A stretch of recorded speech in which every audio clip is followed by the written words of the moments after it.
11వ అధ్యాయం 11వ వచనాన్ని మనం చదువుకుందాం.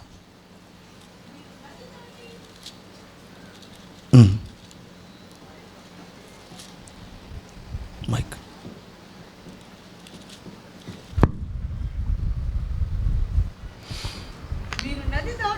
మీరు నది దాటి స్వాధీనపరుచుకొనుటకు వెళ్ళుచున్న దేశం అది కొండలు లోయలు కలిగిన దేశం. అది ఆకాశ వర్ష జలమును త్రాగుతుంది. అది నీ దేవుడైన యెహోవా లక్ష్యపెట్టు దేశము. అది నీ దేవుడైన యెహోవా దృష్టి పెట్టే దేశం. నీ దేవుడైన యెహోవా కన్నులు నీ దేవుడైన యెహోవా కన్నులు సంవత్సరాది మొదలుకొని సంవత్సరాంతం వరకు, సంవత్సరం ఆది మొదలుకొని సంవత్సర అంతం వరకు ఎల్లప్పుడూ దాని మీద ఉండును. ఎల్లప్పుడూ ఆ పట్టణం మీద, ఆ దేశం మీద దేవుని కన్ను దృష్టి ఉంటుంది. కాబట్టి మీ పూర్ణ హృదయముతోను, మీ పూర్ణ హృదయముతో, మీ పూర్ణ ఆత్మతోను, మీ పూర్ణ ఆత్మతోను మీ దేవుడైన యెహోవాను ప్రేమించి, మీ దేవుడైన యెహోవాను మీరు ప్రేమించి ఆయనను సేవింపవలనని నేడు నేను మీకు ఆజ్ఞలను మీరు జాగ్రత్తగా వినిన ఎడల మీ దేశమునకు వర్షము. చూడండి, మీ దేశమునకు వర్షమును అనగా తొలకరి వానను కడవరి వానను దాని కాలమున కురిపించెదను. నేను దాని కాలములో నేను వర్షాన్ని కురిపిస్తాను. అందువలన నీవు నీ ధాన్యమును, నీ ద్రాక్షరసమును, నీ నూనెను కూర్చుకుందువు. నువ్వు కూర్చుకుంటావు, నీ ధాన్యాన్ని, నీ ద్రాక్షను కూర్చుకుంటావు. మరియు నీవు తిని తృప్తి పొందునట్లు నీ పశువుల కొరకు నీ చేలయందు గడ్డి మొలిపిస్తాను. నీ హృదయము మాయలలో చిక్కి త్రోవ విడిచి ఇతర దేవతలను పూజించి వాటికి నమస్కరింపకుండా మీరు జాగ్రత్త పడండి. చాలు. ప్రియమైన దేవుని బిడ్డలారా, దేవుడు చేసిన వాగ్దానాలన్నీ కూడా అవును అన్నట్లుగానే మన జీవితంలో నిశ్చయముగా జరుగుతున్నాయి. ఆమేన్. అలనాడు ఇశ్రాయేలు ప్రజల జీవితంలో దేవుడు చేసిన వాగ్దానాలన్నీ కూడా ప్రభు నెరవేరుస్తూ వచ్చాడు. మన దేవుడు ఎవరో తెలుసా? నిన్న చెప్పండి, నేడు, రేపు ఒకే విధంగా ఉన్న దేవుడు. మన దేవుడు మార్పు లేని దేవుడు. మనుషులు మారిపోతారు, పరిస్థితులను బట్టి, స్థితిగతులను బట్టి మనుష్య ప్రేమలు మారిపోతాయి, మనుషుల వాగ్దానాలు మారిపోతాయి, రాజకీయ నాయకుల వాగ్దానాలు మార్చబడతాయి, పరిస్థితులను బట్టి మారిపోతారు, అందరూ మారిపోతారు. కానీ నా దేవుడు చేసిన వాగ్దాన విషయంలో ఆయన నిన్న ఎలా ఉన్నాడో నేడు అలాగే ఉన్నాడు, నేడు ఎలాగున్నాడో రేపు కూడా అదే విధంగా మారని వాడుగా ఉన్నాడు. మనం ఆరాధిస్తున్న దేవుడు సామాన్యుడైన దేవుడు కాదు. మాట ఇచ్చి సంపూర్ణంగా నెరవేర్చుటకు శక్తిమంతుడు, మాట మీద నిలకడగా ఉండే శక్తిమంతుడు. ఎప్పటికైనా ఆయన మనతో మాట్లాడిన ప్రతి మాట, ప్రతి వాగ్దానం మన జీవితంలో అక్షరాలుగా నెరవేర్చుటకు మన దేవుడు సర్వశక్తిమంతుడై ఉన్నాడు. చప్పట్లు కొట్టండి గట్టిగా, కొంచెం సంతోషంగా నవ్వుతూ. మీ ముఖములను నవ్వులు కనబడాలి. వారి నోటి నిండా నవ్వుండేను. స్తోత్రం. మనం దేవుని మందిరానికి వచ్చినప్పుడు మన నోటి నిండా నవ్వు ఉండాలి. గుండె నిండా బాధ ఉన్నా నోటి నిండా నవ్వు ఉండాలి.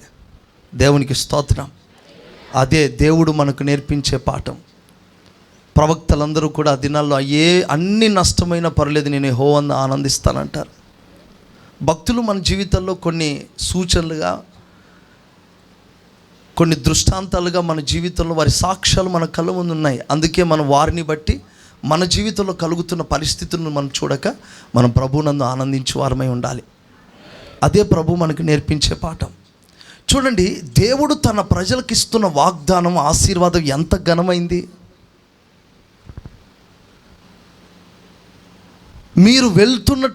మీరు ప్రవేశిస్తున్నటువంటి ఆ ప్రాంతము అది కొండలు లోయలు కలిగిన పట్టణం.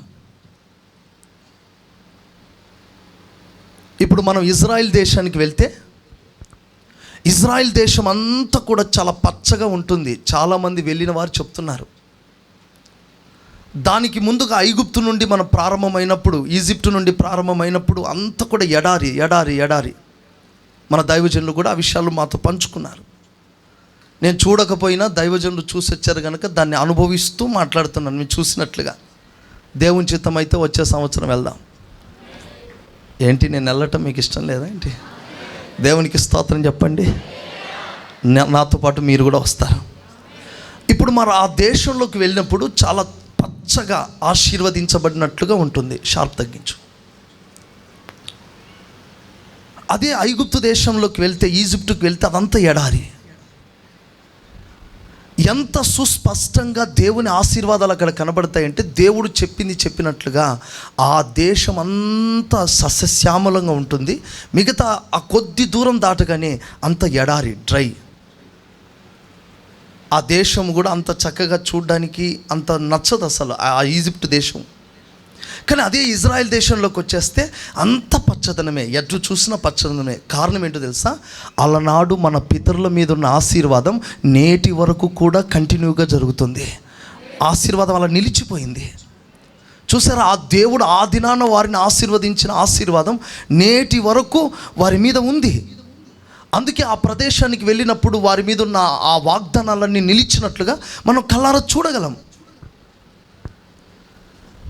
మీరు మీ దేవుడైన యెహోవా సన్నిధిని ఎలా ప్రేమించాలి? ఆ కానానులోకి వెళ్ళినప్పుడు ఆ లోయలు, ఎత్తు కొండలు, ఆ లోయ కలిగిన ప్రదేశమును చూచినప్పుడు మీరు ఎలా ఉండాలి అన్న విషయాలన్నీ కూడా సేవకుని ద్వారా దేవుడు సుస్పష్టంగా తన ప్రజలతో మాట్లాడుతున్నాడు. అయితే మీరు స్వాధీనపరుచుకునే దేశం ఎలాంటిదో వివరిస్తున్నాడు. ఒకసారి మీరు ఆలోచించండి.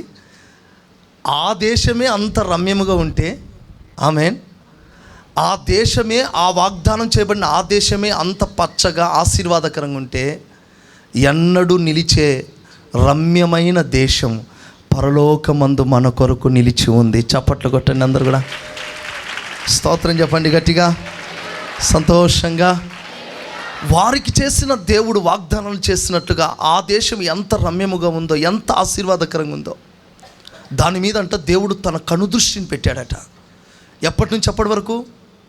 సంవత్సరాది మొదలుకొని, చెప్పండి, అంటే జనవరి మొదలుకొని డిసెంబర్ చివరి వరకు దాని మీద దేవుని కనుదృష్టి పెట్టాడంట. ఆ పట్టణం మీద, ఆ దేశం మీద అంత ఆశీర్వాదకరంగా దేవుడు ఆ దేశాన్ని ఆశీర్వదించాడు. మీరు అక్కడికి వెళ్ళిన తర్వాత మీ దేవుడైన యెహోవా వాక్కులు మీరు నిజంగా పాటించగలిగితే మీకు నిశ్చయముగా తొలకరి వర్షం వస్తుంది. కడవరి వర్షాన్ని కురిపిస్తాను. మీకు నూనె తక్కువ కాదు, ద్రాక్షరసం తక్కువ కాదు. అన్య జనుల ఎదుట మీరు మహిమకరంగా దేవుని బిడ్డలు ఎంతగా దీవించబడాలో అంతటి దీవెనను మీరు పొందుకుంటారు. ఇవన్నీ చెప్పడానికి ముందుగా ఒక మంచి మాట అంటున్నాడు. ఇవన్నీ స్వాధీనపరచుకోవాలంటే మీరు నది దాటి వెళ్ళాలి. స్తోత్రం, సంతోషంగా. మీరు నది దాటి వెళ్ళి స్వాధీనపరచుకోవాలి. అంటే మనం స్వాధీనపరచుకునే దేశానికి ముందుగా ఒకటి దాటాలి. ఆ నది దాటినప్పుడే మనం దాన్ని స్వాధీనపరచుకోగలం.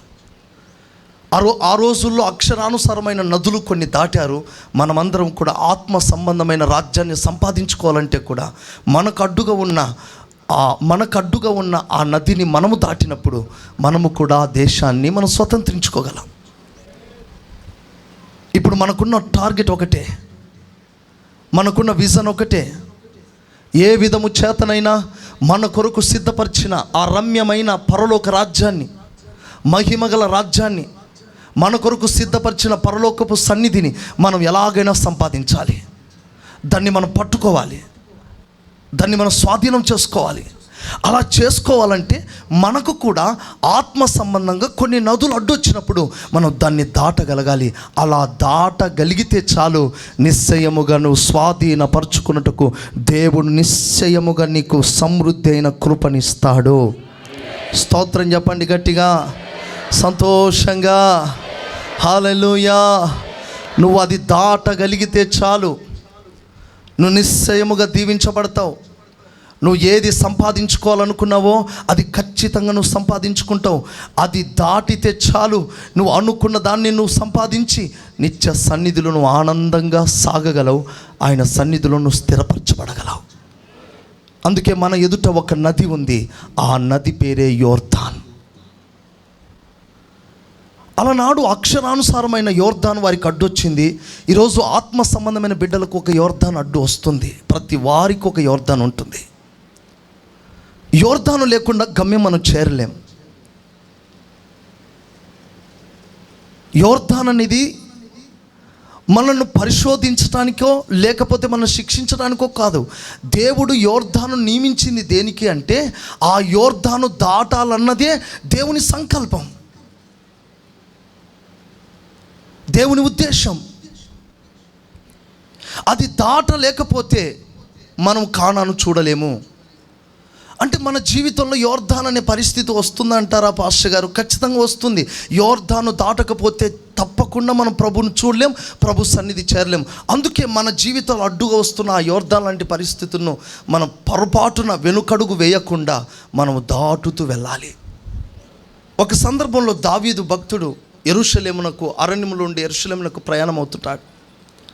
అందులో బర్జిల్లై అనే ఒక వ్యక్తిని అడుగుతాడు, ఇదిగో నది దాటి నేను యెరూషలేముకు వెళ్తున్నాను, నువ్వు వచ్చేసేయి. నువ్వు నాకెంతో మేలు చేశావు, నాకెన్నో ఉపకారాలు చేశావు, నన్ను ఎంతో ఆదుకున్నావు, నన్ను పోషించావు, నాకెంతగానో మేలు చేశావు. నాతో కలిసి నది దాటు. ఈ నది దాటితే నీకు యెరూషలేములో క్షేమాన్ని, నెమ్మదిని ప్రసాదించుటకు నీకు సకలము నీకు ఇస్తాను. యెరూషలేములో రాజ్యం, ఆ రాజ్యంలో నీకేది తక్కువ కాదు. అంటే ఆ బర్జిలై అంటాడు, అయ్యా వయసు అంతా అయిపోయింది, నేను ఇప్పుడు రాలేనులే, నేను రాలేను. మా పితరులు, మా తల్లుల సమాధులు ఎక్కడున్నాయో నేను అక్కడికి వెళ్తాను, నన్ను అక్కడే పాతి పెడతారు, నేను అక్కడికే వెళ్ళిపోతానని చెప్పి దావీదుతో నది దాటకుండా వెనకడుగు వేశాడు.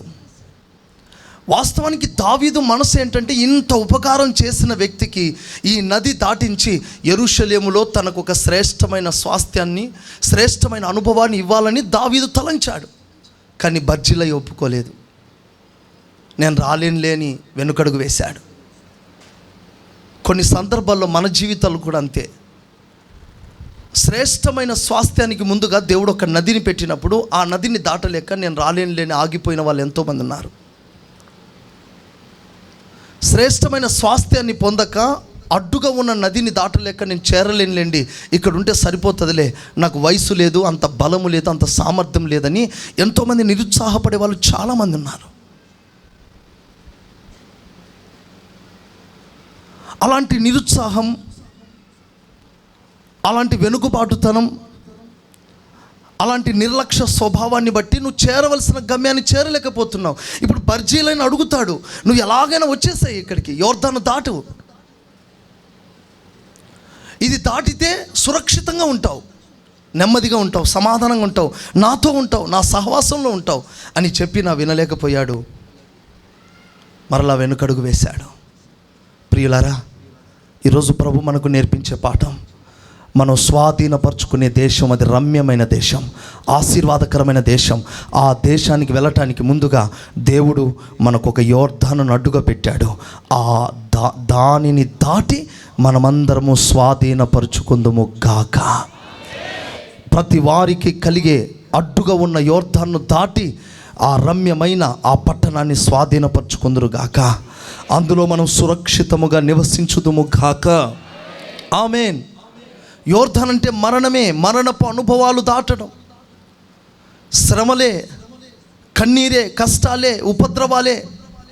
యోర్దాన్ అనేది అది ఒక మరణానికి సాదృశ్యం, శ్రమలకు సాదృశ్యం, కన్నీటి అనుభవాలకు సాదృశ్యం, వేదనకరమైన అనుభవాలకు సాదృశ్యం. ఇక నా బ్రతుకు ఇంతే, ఇక చనిపోతే బాగుండు అన్న స్థితికి వెళ్ళటానికి సాదృశ్యం, దిగజారిపోయిన పరిస్థితికి సాదృశ్యం. ఇంకా నా వల్ల కాదు, నేను దాటలేను, ఇక నేను చేరుకోలేనన్న స్థితిలోకి రావటానికి సాదృశ్యం యోర్దాన్ అంటే. భయానకమైన సందర్భాలు,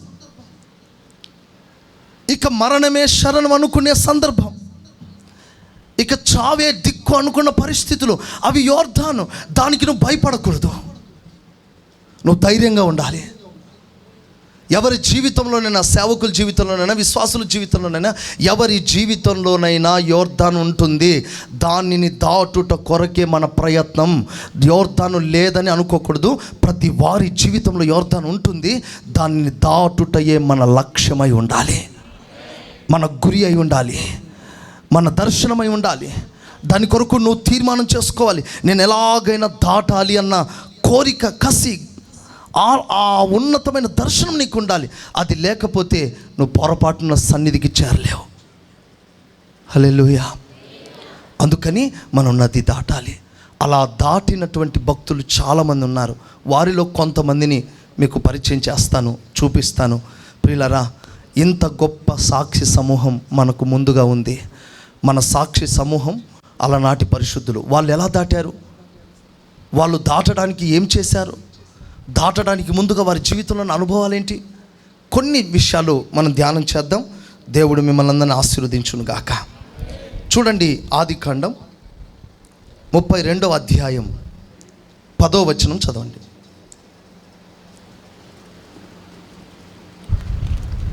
అప్పుడు దేవుడు అతనితో, నీ పేరు యాకోబు, ఇక మీదట నీ పేరు యాకోబు అనబడదు, నీ పేరు ఇశ్రాయేలు అని చెప్పి అతనికి ఇశ్రాయేలు అని పేరు పెట్టాను. మరియు దేవుడు, నేను సర్వశక్తిగల దేవుడను, నీవు ఫలించి అభివృద్ధి పొందుము, జనమును జనముల సమూహమును నీ వలన కలుగును, రాజులను నీ గర్భవాసమును పుట్టెదరు. 32 ఆదికాండం 32.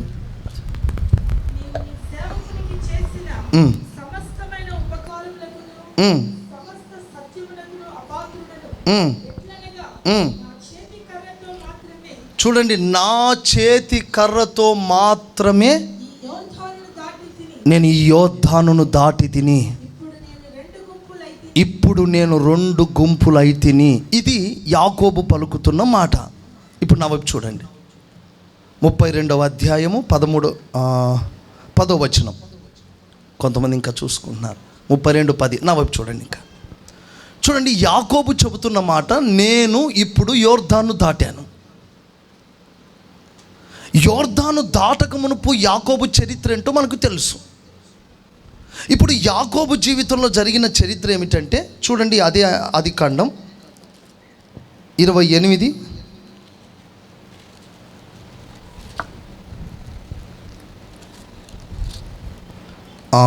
క్షమించండి, 30:24 చూడండి ఒకసారి. 30:24. మరియు ఆమె, యెహోవా మరి ఒక కుమారుని నాకు దయచేయునుగాక అనుకొని అతనికి యోసేపు అని పేరు పెట్టెను. అతనికి యోసేపు అని పేరు పెట్టెను. రాహేలు యోసేపును కనిన తరువాత యాకోబు లాబానుతో, నన్ను పంపివేయుము, నా చోటికి నా దేశమునకు వెళ్ళెదను. నా చోటికి నా దేశమునకు నేను వెళ్తాను. ఇప్పుడు యాకోబు ఏం చెప్తున్నాడు అంటే, లాబానుతో చెప్తున్న మాట, ఇన్ని సంవత్సరాలు ఈ కుటుంబ జీవితంలో నేను విసిగిపోయాను. ఎన్నో మోసాలు చేత నేను మోసగించబడ్డాను. ఈ పద్దనారాములో బ్రతికాను కానీ నా జీవితంలో నెమ్మది లేదు. నేను నీతో సహవాసం చేశాను కానీ నా జీవితంలో తృప్తి లేదు. ఇక మీదట నేను ఇక్కడ ఉండవలసిన వాడను కాదు. నా చోటికి చెప్పండి నా దేశానికి నేను వెళ్ళిపోతాను. ఇప్పుడు యాకోబు మనస్సులో ఎందుకు ఈ ఆలోచన కలిగింది? యాకోబు జీవితంలో విసిగిపోయాడు. ఎంతకాలం నేను ఇలాగున్న కష్టపడి బ్రతకాలి దేవుని సన్నిధి లేకుండా? ఇంతకాలం నేను కష్టపడి సంపాదించి రాత్రి పగలు నిద్ర ఆహారాలు మానుకొని సంపాదన, ఇక నా బ్రతుకులో ఇంకా తృప్తి లేదు.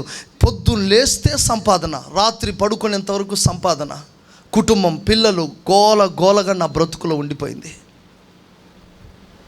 ఇటు చూస్తే తన మామ శత్రువు అయిపోతున్నాడు. అంతకు మునుపు ప్రైజ్ లార్డ్ యాకోబు అని పిలిచినటువంటి మామ ఇప్పుడు పిలుస్తలేడు. బాగున్నావా యాకోబు అని మాట్లాడిన మామ ముఖం అంతా ఏమైపోయింది? మారిపోయింది. ఇక యాకోబులో నెమ్మది లేదు, సమాధానం లేదు. ఒక రకంగా చెప్పాలంటే విసుక్కుంటున్నాడు తన మామ. ఎందుకున్నాడురా అన్నట్టుగా విసుక్కుంటున్నాడు. ఎందుకు యాకోబు బ్రతుకుతున్నాడు ఇక్కడ అన్నట్టుగా. ఇక మొత్తానికి యాకోబుకు మనసంతా విసిగిపోయి విరిగిపోయాడు. ఇక నేను ఎందుకు ఇలా బ్రతకాలి, ఎందుకు ఇక్కడ బ్రతకాలి? నా చోటు, నా దేశం ఒకటి ఉంది కదా, ఆ దేశానికి నేను వెళ్ళాలన్న మనస్సు ఎందుకు వచ్చిందంటే అది దేవుడు కలగజేశాడు. కొన్నిసార్లు నీకున్న చిక్కులు నువ్వు విడిపించుకోకపోతే దేవుడు విడిపిస్తాడు. నీకు విసుగొచ్చేటట్లు చేస్తాడు, నీకు ఆయాసం వచ్చేటట్లుగా చేస్తాడు. ఇక నేను ఉండలేను బాబు, ఇక్కడ నేను తట్టుకోలేకపోతున్నాను, నీ బాధను భరించలేకపోతున్నాను అన్నట్లుగా నీ జీవితంలో దేవుడు కొన్నిసార్లు కొన్ని ముళ్ళులు పెట్టినప్పుడు ఆ ముళ్ళును బట్టి నువ్వేం చేస్తావో తెలుసా? ఇక్కడ నేను ఉండను, నా దేశమును గుర్చిన దర్శనంతో నేను తిరిగి మరలా ప్రయాణం చేస్తానన్న దర్శనం నీకు కలగజేస్తాడు. ఇప్పుడు యాకోబు జీవితంలో ఏం జరిగిందంటే దేవుడే యాక్షన్లోకి వచ్చాడు. ఇక నువ్వు ఇక్కడ ఉండలేవు బాబు, నువ్వు మరలా ప్రయాణం చేసి సాగిపో. అప్పుడు అంటాడు యాకోబు, నేను నా దేశానికి వెళ్ళిపోతాను, నేను ఇక్కడ ఉండవలసిన వాడను కాదు. ఎక్కడికి వెళ్తావయ్యా యాకోబు అంటే, నా దేశానికి వెళ్తాను. అయితే దేశమునకు వెళ్ళటానికి ముందుగా దేవుడు తనకు ఒక దర్శనం ఇచ్చాడు. ఆ దర్శనం ఉన్న చోటుకు దేవుడు తనను తీసుకెళ్తున్నాడు. ఏమిటి తనకిచ్చిన దర్శనం? 35 మొదటి వచనంలో మనం చూస్తే, దేవుడు మొట్టమొదట పారిపోయినప్పుడు, ఏశావు యుద్ధం నుండి పారిపోయినప్పుడు దేవుడు యాకోబుకి ఏ దర్శనం ఇచ్చాడు? ఆ దర్శనము గల చోటికి దేవుడు తీసుకెళ్ళాలి. అక్కడికి వెళ్ళిన తర్వాత ఎక్కడికి తీసుకెళ్తాడు? ఆ చోటిని తర్వాత కనానుకు తీసుకెళ్ళాలి. ఇది దేవుడు యాకోబుకి ఇచ్చిన ప్రణాళిక. యాకోబు ప్రయాణం అలా సాగాలి. దానికి మధ్యలో యాకోబు యోర్దాను దాటాలి. స్తోత్రం చెప్పండి గట్టిగా, స్తోత్రం చెప్పండి గట్టిగా. ఇటేమో బేతేలుకు వెళ్ళాలి. ఎక్కడి నుంచి ప్రారంభమైంది? ఇక నాకు ఈ బ్రతుకు వద్దు, ఈ పాప జీవితం నాకొద్దు, ఈ బలహీనమైన స్థితి నాకొద్దు, దేవుడు లేని ఈ స్థితి నాకొద్దని అసహించుకున్నాడు. అంటే యోర్దాను దాటడానికి ముందుగా నీ జీవితంలో 2 కార్యాలు జరగాలి. ఒకటి ఏంటంటే లోకము నీకు అసహ్యం పుట్టాలి. త్రాగుడు అసహ్యం పుట్టాలి. శరీర సంబంధమైన అతిక్రమ కార్యాలు నీకు అసహ్యం పుట్టాలి. నేను ఎందుకు ఈ బ్రతుకుతున్నాను ప్రభా, నన్ను ఈ పరిస్థితుల నుంచి విడిపించు, నా చోటికి నేను వెళ్ళాలన్న ఆకలిని కలగాలి. అలా కలుగునట్లుగా దేవుడు చేస్తాడు. ఎందుకో తెలుసా? నిన్ను దేవుడు ఎక్కడికి చేర్చాలనుకుంటున్నాడు తెలుసా? నిన్ను కానాను చేర్చాలనుకుంటున్నాడు. కనుక తప్పకుండా దేవుడు నిన్ను ఏదో కోణంలో, ఏ ఒక ముల్లో పెట్టి ఆ పరిస్థితులన్నీ కట్ చేసి నీకు ఆ దర్శనాన్ని కలగజేస్తాడు. స్తోత్రం చెప్పండి గట్టిగా. చూడండి, తను మరలా ఎక్కడికి వెళ్ళాలంటే మొదట చూపబడిన దర్శనం చోటుకి వెళ్ళాలంటే మధ్యలో యోర్దాను ఉంది. దీన్ని దాటడానికి ముందుగా 2 అనుభవాలు. ఒకటి, యోర్దాను దాటడానికి ముందుగా పాపాన్ని అసహించుకో. నువ్వున్న చోటు ఎలాంటిది? దేవుడున్న చోటనా, సహవాసం ఉన్న చోట, మందిరం ఉన్న చోట, దేవుని బిడ్డల నివాసమా, లేదా విగ్రహారాధన ప్రదేశమా? నీ నివాసం ఎక్కడుంది? నువ్వు విగ్రహారాధికుల మధ్యలో ఉన్నావా, దేవుని బిడ్డల మధ్యలో ఉన్నావా? వాగ్దానం చేయబడిన భూమిలో వెళ్ళాలా, విగ్రహారాధన ప్రజల మధ్యలో బ్రతకాలా? నువ్వు ఎంత సంపాదించుకున్నా నీకు నెమ్మది లేదు. ఎందుకు లేదంటే నువ్వు సన్నిధిలో లేవు గనుక. ఎంత కష్టపడ్డాడు యాకోబు, నెమ్మది ఉందా? లేదు. సమాధానం ఉందా? లేదు. ఎంత కష్టపడినా సమాధానం, నెమ్మది లేదు. విస్తారంగా విట్టాడు కానీ పంట కొంచెమే. ఎంత కష్టపడ్డా నెమ్మది లేదు. ఇక నేను ఉండలేను బాబు అని యాకోబు ఒక తీర్మానం చేసుకున్నాడు. దాన్ని నాకు వద్దే వద్దు ఈ పద్దనరం అని అసహించుకునేటట్లుగా దేవుడు చేశాడు. నీ జీవితంలో యోర్దాను దాటడానికి ముందుగా జరగవలసిన మొదటి పని ఏంటంటే తెలుసా? నీవు నీ బలహీనతలను అసహించుకోవాలి. నీ పాపమును అసహించుకో.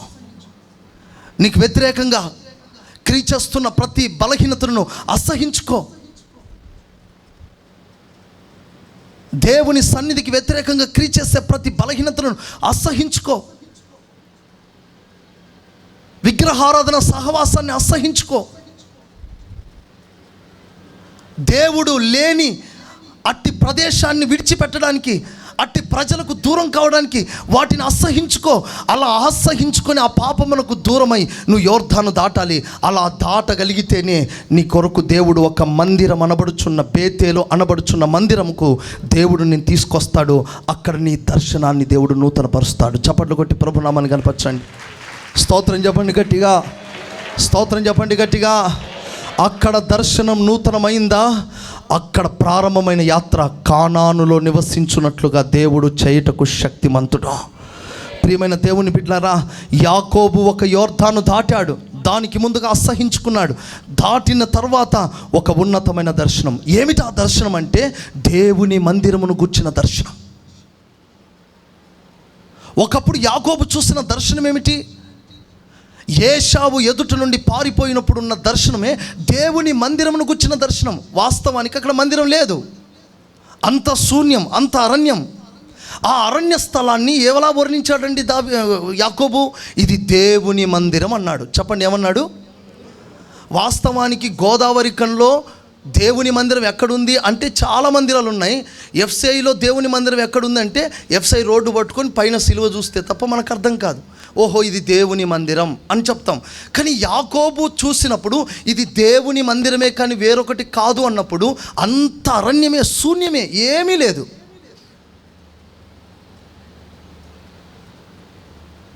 అంటే యాకోబుకి ఎంత దైవికమైన ప్రత్యక్షతనిచ్చాడంటే, అంత దైవికమైన ప్రత్యక్షతనిచ్చాడు.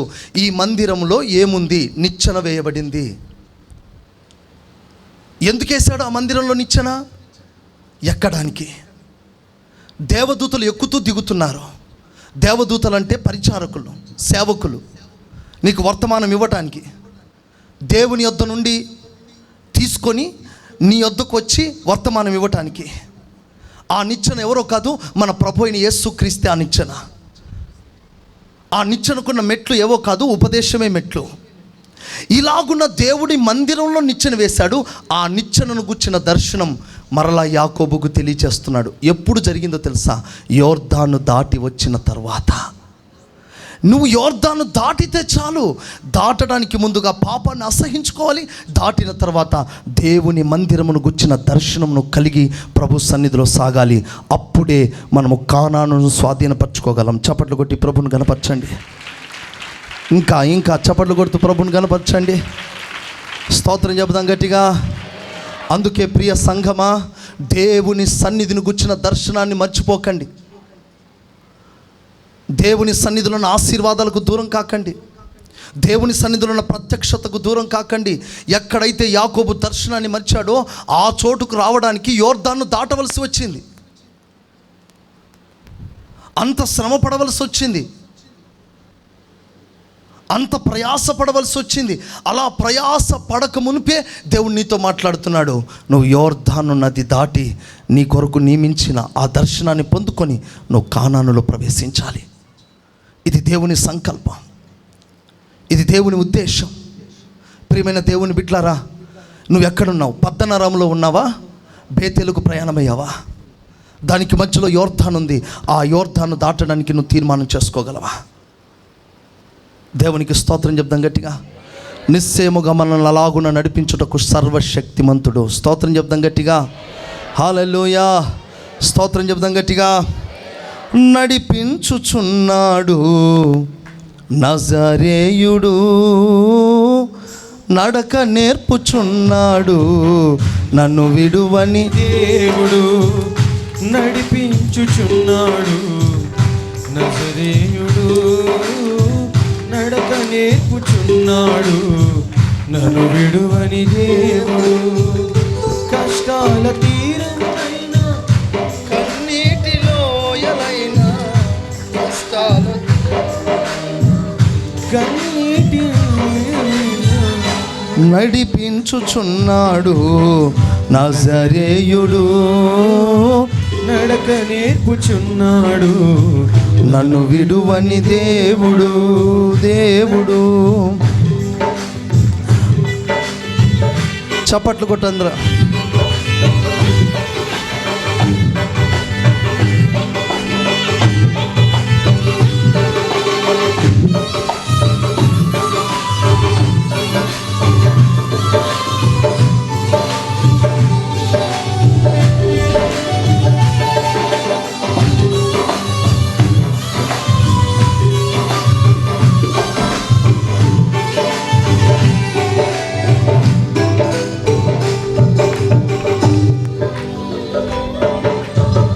నడువలేక నిలబడగా నా కాళ్ళు తడబడగా, నడువలేక నిలబడగా అడుగులో అడుగేసి చేతిలో చెయ్యేసి, అడుగులో అడుగేసి చేతిలో చేసి ఊసు చెప్పినాడు, బాస చేసినాడు, బాస చేసినాడు, ఊసు చెప్పినాడు.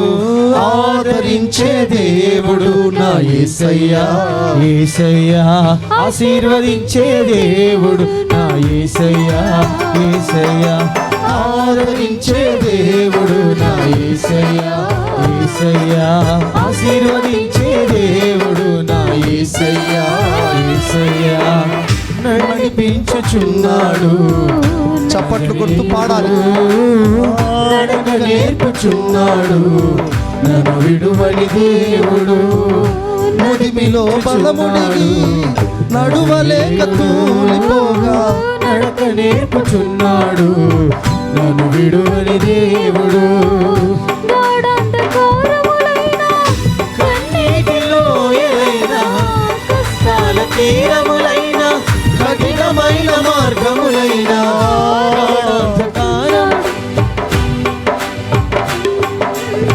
నడక నేర్పుచున్నాడు, నన్ను విడువని దేవుడు నడిపించుచున్నాడు. నజరేయుడు నడక నేర్పుచున్నాడు, నన్ను విడువని దేవుడు. Praise the Lord. హల్లెలూయా. చెబుదాం సంతోషంగా హల్లెలూయా. యెహోషువ గ్రంథం 1వ అధ్యాయం 10వ వచనాన్ని మనం చదువుకుందాం. కాగా యెహోషువ ప్రజల నాయకులకు ఇలాగూ ఆజ్ఞాపించెను, ప్రజల నాయకులకు ఇలాగున ఆజ్ఞాపించను, మీరు పాళెములోనికి పోయి జనులతో ఈ మాట చెప్పుడి, మీరు స్వాధీనపరచుకొనుటకు మీ దేవుడైన యెహోవా మీకు ఇచ్చుచున్న దేశమును స్వాధీనపరచుకొనబోవుటకై 3 దినములలోగా మీరు 3 దినములలోగా మీరు ఈ యోర్దానును దాటవలెను. మీరు ఈ యోర్దాను దాటాలి, నది దాటాలి. గనుక ఆహారమును సిద్ధపరచుకొనుడి. గనుక మీరు ఆహారాన్ని సిద్ధపరచుకోండి. చూడండి, నది దాటటానికి ముందుగా దేవుడు ఇశ్రాయేలు ప్రజలకు ఇస్తున్న ఒక ఆజ్ఞ. అంటే అంతకు మునుపు ఆ ప్రజలకు ఆహారం లేదా? ఉంది. ఆ ప్రజలకు ఆహారం తక్కువైందా? తక్కువ కాలేదు. కానీ యోర్దాను దాటాలంటే, నదిని దాటాలంటే మీరు వేరొక ఆహారం సంపాదించుకోవాలి. అది బలమైన ఆహారమై ఉండాలి.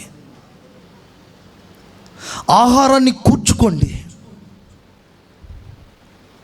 అంత మాత్రమే కాదు, ఒకటి ఆహారమును సమకూర్చుకోవాలి. అంత మాత్రమే కాకుండా అక్కడ రాయబడింది ఏంటంటే 13వ వచనం చూడండి ఒకసారి. యెహోవా సేవకుడైన మోషే మీకు ఆజ్ఞాపించిన సంగతి జ్ఞాపకము చేసుకొనుడి. ఎట్లనగా మీ దేవుడని యెహోవా మీకు విశ్రాంతి కలుగ చేయుచున్నాడు. ఆయన ఈ దేశమును మీకు ఇచ్చును. ఆయన మీకు ఈ దేశాన్ని ఇస్తాడు. మీ భార్యలను, మీ పిల్లలను, మీ ఆస్తియు యోర్దాను అవతల మోషే మీకు ఇచ్చిన ఈ దేశమున నివసింపవలెను గాని పరాక్రమవంతులను శూరులనైన మీరందరూ యుద్ధ సన్నద్ధులై ఉండాలి. స్తోత్రం చెప్పండి గట్టిగా. అలాగే 16వ వచనం చదువమ్మా. అందుకు వారు నీవు మాకు ఆజ్ఞాపించినదంతయు మీరు మాకు ఆజ్ఞాపించినదంతయు మేము చేసేదము నీవు మమ్మును ఎక్కడికి పంపుదువో అక్కడికి పోదుము నీవు మమ్మను ఎక్కడికి పంపిస్తావో అక్కడికి వెళ్తాం. మోషే చెప్పిన ప్రతి మాట మేము వినినట్లు నీ మాట విందుము. మోషే చెప్పినట్లు ఏ మాట అయితే దైవజనుడైన మోషే చనిపోక మునుపు మోషే ఏ విధంగా మీకు ఆజ్ఞాపించాడో ఆ మాట చొప్పున మీరు ఏది చెబితే మేము అది వింటాము అని ఎవరితో చెప్పారు? యెహోషువతో చెప్పారు. అంటే అయ్యగారు ఉన్నప్పుడు ఏది చేశావో, అయ్యగారు చెప్పినట్లుగా ఏది చేశామో ఇప్పటికి కూడా మేము అదే చేస్తాం. స్తోత్రం చెప్పండి. మన అయ్య చెప్పిన బోధ ఏంటి? స్తోత్రం చెప్దాం గట్టిగా. మీరు తెల్లని వస్త్రాలతో కనబడండి. అది చెప్పిందే ఈరోజు సేవకులుగా మేము చెప్తున్నాం. ఎంతమంది కనబడ్డారు ఈరోజు? స్తోత్రం. చెప్పినట్లుగా ఆ పెద్దయ్య గారు ఉన్నప్పుడు ఎలా చెబుతారో చిన్నయ్య గారు ఉన్నప్పుడు కూడా అలా చేస్తాం. ఇప్పుడు యోర్దాను దాటక మునుపు ఇశ్రాయేలు ప్రజలు ఎలా సిద్ధపడాలియో ఇక్కడ స్పష్టంగా రాయబడింది. మొదట మీరు ఆహారాన్ని సిద్ధపరచుకోండి,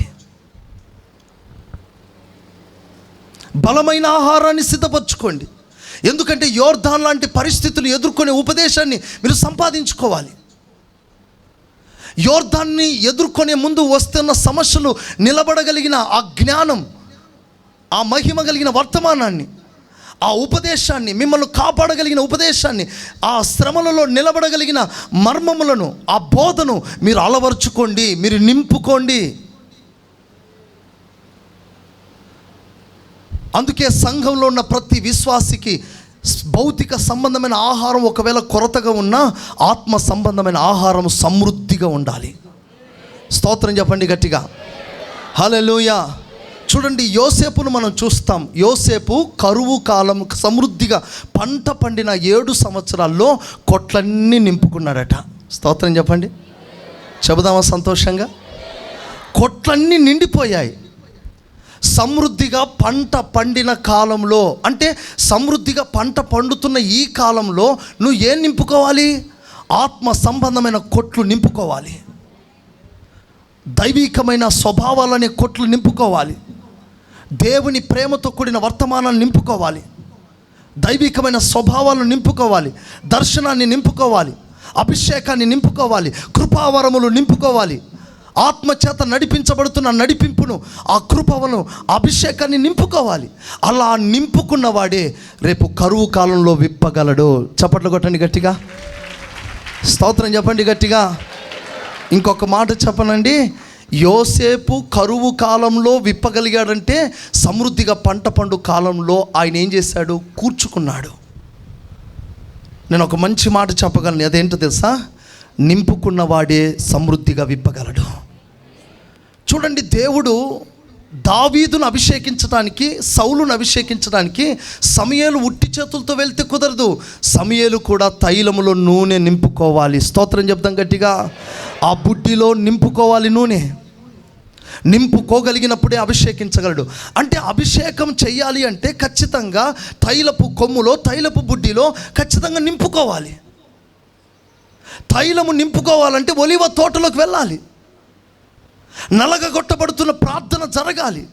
అలా నలగొట్టబడుతున్న ప్రార్థన ఒలీవల తోటలో ఎలాగున గానుగలో దంచబడుతున్న ప్రార్థన అనుభవం ఉంటేనే సమూయేలు నింపుకోగలడు. నింపుకున్నవాడే అభిషేకించగలడు. స్తోత్రం చెప్పండి గట్టిగా. ఇప్పుడు యోసేపు కరువు కాలం రాకమునిపే నింపుకున్నాడు కనుక తన కొట్లు విప్పగలిగాడు. ప్రియమైన సంఘమా, రేపు రాబో దినములలో కరువు కాలం ఒకటి రాబోతుంది. ప్రేమ దొరకని కాలం ఒకటి రాబోతుంది. కృపావరాలు ఆగిపోయే కాలం ఒకటి రాబోతుంది. అన్నీ కూడా ఆగిపోయే సందర్భాలు వస్తాయి. దైవికమైన కనికరం ఆగిపోయే సందర్భం ఒకటి వస్తుంది. మిమ్మల్ని ఆదరించే వాళ్ళు ఉండరు. సేవకుల ప్రేమ మరుగైపోతుంది. ఎవరు మిమ్మల్ని పట్టించుకోరు. ఎవరి వాళ్ళదిగా స్వార్థపూరితులు అవుతారు. ఎక్కడ చూసినా స్వార్థం ఏలుబడి చేస్తుంది. మిమ్మల్ని బలపరచడానికి ఒక్కరు కూడా ఉండరు. మంచి వాక్యం చెప్పండి పాస్టర్ గారు, ఎక్కడ పోయినా దొరకట్లేదు అంటే మీకు వాక్యం చెప్పడానికి కూడా వీలు కానట్లుగా ప్రజలు దొరకని పరిస్థితి వస్తుంది. కరువు కాలం వస్తుంది.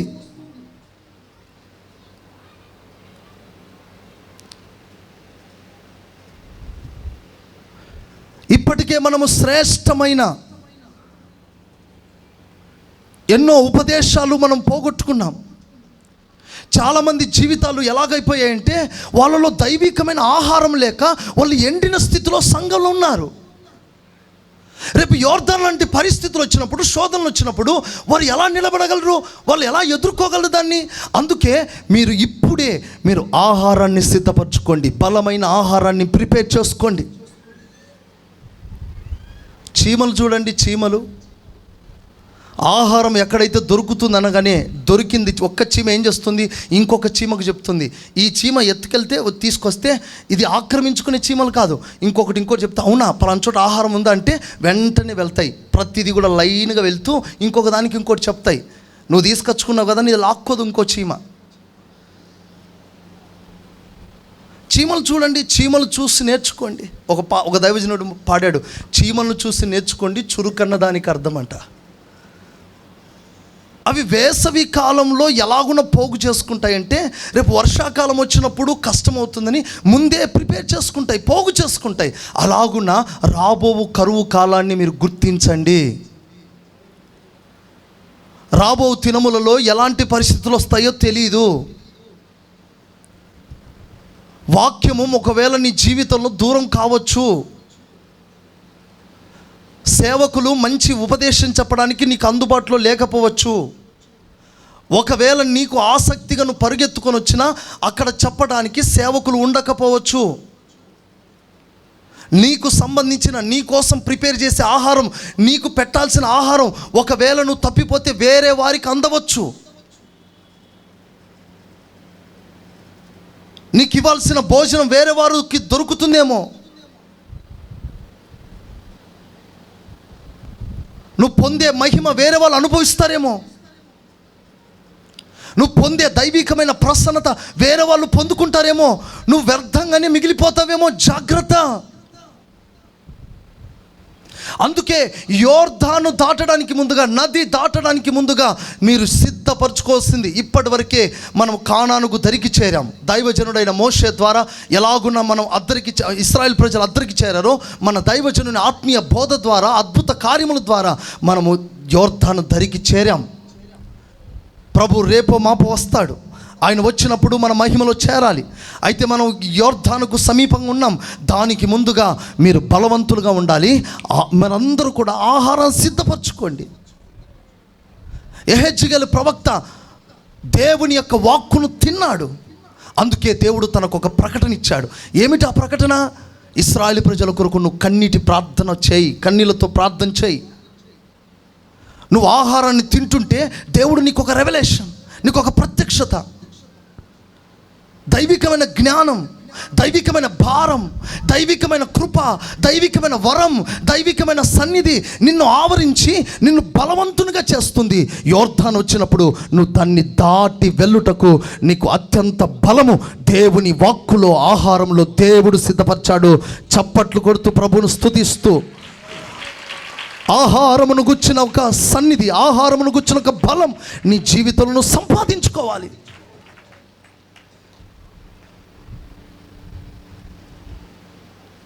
అతడు వాక్యము తిన్న వెంటనే తనకు ఒక ప్రత్యక్షత, ఒక రెవల్యూషన్. వెలుపటను లోపటను రాయబడి ఉండెను. ఏమని రాయబడి ఉండెను? మనో దుఃఖము మహారోధన అని అందులో రాయబడి ఉండెను. ఏం చేయమంటాడు యెహెజ్కేలు ప్రవక్త? అంటే ఇశ్రాయేలు ప్రజల కొరకు నువ్వు మహారోధన చేయి. ఇది నీకు ఇచ్చిన ప్రత్యక్షత. అంటే వాక్యం తిన్న వాళ్ళకు దేవుడు కొన్ని ప్రత్యక్షతలు ఇస్తాడు. ఆహారం తింటున్నప్పుడు దేవుడు కొన్ని రెవల్యూషన్స్ ఇస్తాడు. అది నీ భారంగా మారాలి. నువ్వు వాక్యం తింటున్నప్పుడు, ఆహారం తింటున్నప్పుడు, నీకు సంబంధించిన బలం నీకు దొరుకుతున్నప్పుడు ఏదో ఒక భారాన్ని దేవుడు నీ గుండెలో పెడతాడు. నువ్వు దాన్ని కొనసాగించాలి. స్తోత్రం చెప్పండి గట్టిగా. ఆ బలమే నీకు ఆశీర్వాదం. ఆ బలమే శోధన నుంచి కాపాడుతుంది. ఆ బలాన్ని సంపాదించుకొని కరువు కాలంలో పెట్టే స్థితిలోకి మనం రావాలని ప్రభు కోరుకుంటున్నాడు. వరములు సమృద్ధిగా దొరికే కాలం, ప్రేమ సమృద్ధిగా కురిపించబడే కాలం, నీ కొరకు విజ్ఞాపన చేసే సేవకులు అనుకూలంగా ఉన్న కాలం.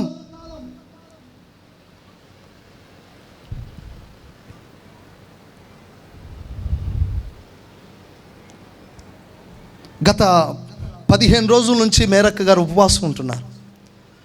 అంత వయసులో ఉపవాసం ఉండాల్సిన భారం ఎందుకు? సెమినార్ కోసం, కూటాల కోసం, పరిచర్య కోసం. అంత పెద్ద వయసులో చక్కగా మనం అందరం కూర్చొని ప్రార్థన చేసే సమయంలో చక్కగా కూర్చొని మన ప్రార్థనతో సహకరించాల్సిన వయసులో ఉపవాసాలు సమర్పించుకున్నారు. ఎందుకు? కారణం ఏంటి? సంఘం పరిపూర్ణతలోకి రావాలి. సంఘం యోర్దాన్ లాంటి పరిస్థితులు ఎదుర్కోవాలి. ఆ అనుదిన ప్రార్థనలో నువ్వు కాపాడబడాలి, నువ్వు సంరక్షించబడాలి.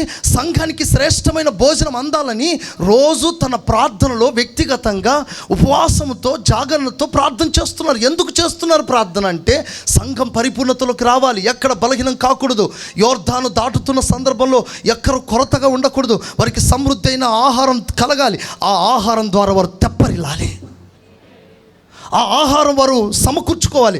దాని ద్వారా వారు యోర్దాను దాటాలి. ఎవరు బలహీనులై వెనుకడుగు వేయకూడదు.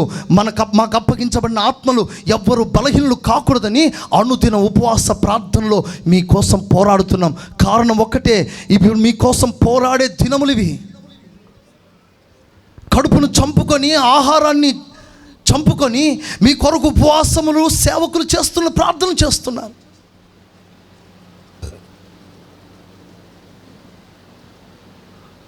ఎందుకు? మీకు సమృద్ధి కలగాలని, మీకు ఏ లోటు రాకూడదని, ఎక్కడ బలహీనులు కాకూడదని, ఎక్కడ లోకంలో పడిపోకూడదని. అప్పగించబడిన ఆత్మలు లోకంలో పడిపోతే అయ్యో విడవబడతారన్న ఆకలితో, బాధతో, వేదనతో మీ కొరకు ఉపవాస ప్రార్థన చేసుకుంటూ కన్నీళ్ళు విడుస్తున్నారు. ఎందుకు? ఒకటే, మీరు ఆత్మలో బలవంతులు కావాలి. రేపు అడ్డుగా ఉన్న యోర్దానును మీరు చీల్చి దాన్ని దాటి పోగలిగిన కృప మీరు సంపాదించుకోవాలని. స్తోత్రం చెప్పండి గట్టిగా. అందుకే ప్రిపేర్, నువ్వు పోగు చేసుకో, సిద్ధపరచుకో.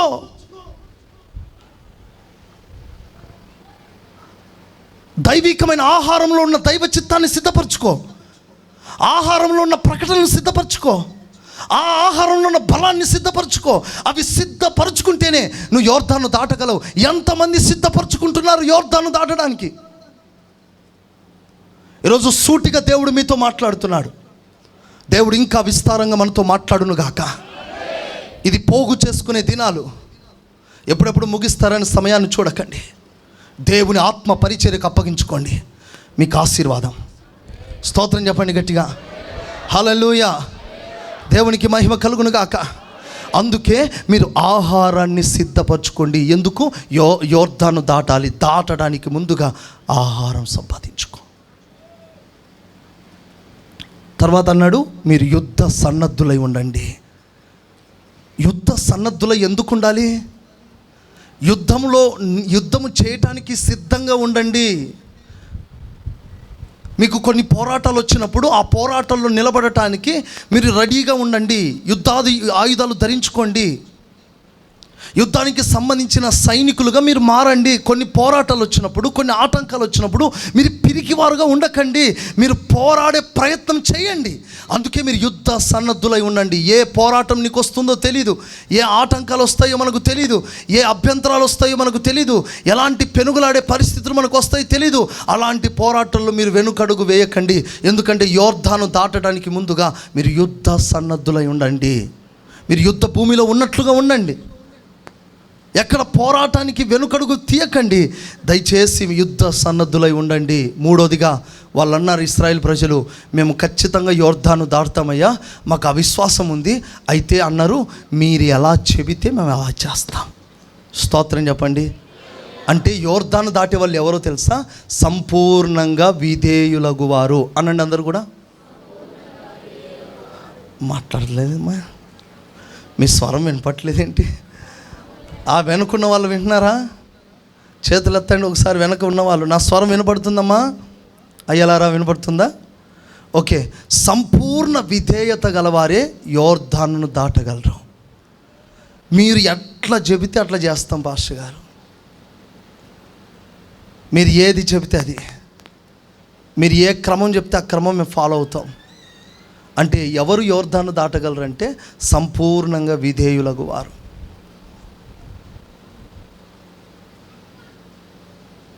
ఏమాత్రం ప్రశ్న లోపల రాకుండా విధేయులకు వారు. స్తోత్రం.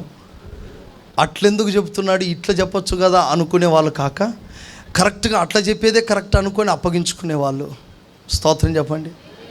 హల్లెలూయా. ఇక ఏది ఆలోచించకుండా సంపూర్ణంగా విధేయత చూపించేవాళ్ళు. అబ్రహాము, నీ ఒక్కగానొక్క కుమారుని ఇచ్చేయి బాబు. అదేంటయ్యా, ఇచ్చి తీసుకున్నాం, మరి అయితే ఇవ్వకపోతే బాగుండు కదా. స్తోత్రం చెప్పండి గట్టిగా. ఇప్పుడు అబ్రహాం ఏమనాలి, ఒక్కగానొక్కడిని నాకు ఇచ్చావు కదా ప్రభా, ఇన్ని సంవత్సరాల తర్వాత నా కన్నుల పండుగ వాడిని చూస్తే ముద్దు మురిపి అన్నీ కూడా ఆ చిన్నోడిని ఎత్తుకొని పెంచి పెద్ద చేసి ఒక స్థాయిలో యవన స్థాయిలోకి వచ్చిన తర్వాత, అబ్రహామా నీ ఒక్కగానొక్క కుమారుని సేవకిచ్చేయి, నీ ఒక్కగానొక్క కుమారుని బలిపీఠం మీద పెట్టు అంటే వెంటనే ఎస్ ప్రభు ఇచ్చేస్తానన్నాడు. పరిపూర్ణంగా ఇచ్చేస్తాడు. ఒకవేళ తన భార్యకి చెప్తే ఆటంకపరుస్తుందని చెప్పి ఈ భార్యకు కూడా చెప్పలేదు. సమర్పణ చేసే వాళ్ళ మనసు ఇంకొకరికి చెప్పరు, వెంటనే చేసేస్తారు. అవును, మరి నిరీక్షణ పాస్టర్ గారు ఇట్లా చెప్పాడు, మరి చేస్తే ఎలా ఉంటుంది అంటావు? స్తోత్రం చెప్పండి. దేవుడు అబ్రహాముతో చెప్పాడు ఏమని, నీ కుమారుని బలిపీఠం మీద సమర్పించు అన్న వెంటనే ఇక భార్య దగ్గర అవునని మనకి లేక ఇచ్చాడు, ఏదో నువ్వు పోయి దేవుణ్ణి బతిలాడు, ఉపవాసం ఉండి అన్నాడా? చెప్పండి. ఒకవేళ నీ సెంటిమెంటుకు దేవుడు ఏమైనా కాస్త, స్తోత్రం, నీ ఉపవాస ప్రార్థన ఆలకించి ప్రభా ఇచ్చింది నువ్వే తీసేసుకుంటావా అని ఒక సెంటిమెంట్గా ఉపవాస ప్రార్థన చేయి, శారమ్మ నా ప్రార్థన వినేటట్లుగా లేడని ఒకవేళ అబ్రహాం చెప్తాడే? స్తోత్రం. దేవుడు పిలిచాడా, రమ్మన్నాడా, తీసుకురమ్మన్నాడా? పెట్టు బలిపీఠం మీద. మరి ఈ దర్శనం ఇస్సాకు రాలేదే. స్తోత్రం చెప్పండి. చెబుదాం సంతోషంగా. కొంతమందికి సేవ పిలుపు వస్తుంది, కానీ ఆ పిలుపు ఎవరికి రావాలి?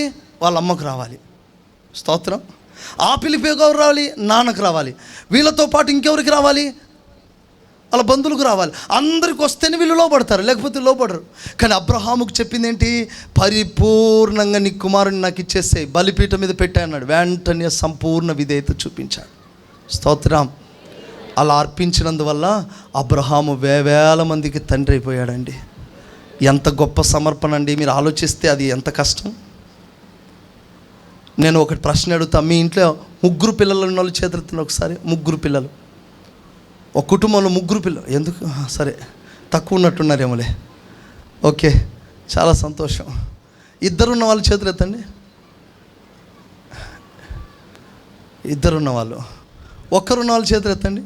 అబ్బో, ఈ బ్యాచ్ చాలామంది ఉన్నట్టున్నారు అనుకుంటాను. స్తోత్రం. హల్లెలూయా. కానీ మీ ఒక్కరిలో మీ 2లో ఒక్కరిని లేదా ఆ ఒక్కరిని బలిపీఠం మీద పెట్టగలుగుతారా? ఆమేన్. స్తోత్రం చెప్పండి. అలా పెట్టగలుగుతారని అడిగిన వ్యక్తిని కూడా నేను కూడా ఒక్కనే. స్తోత్రం. హల్లెలూయా. మా నాన్న మా అమ్మతో దేవుడు మాట్లాడాడు.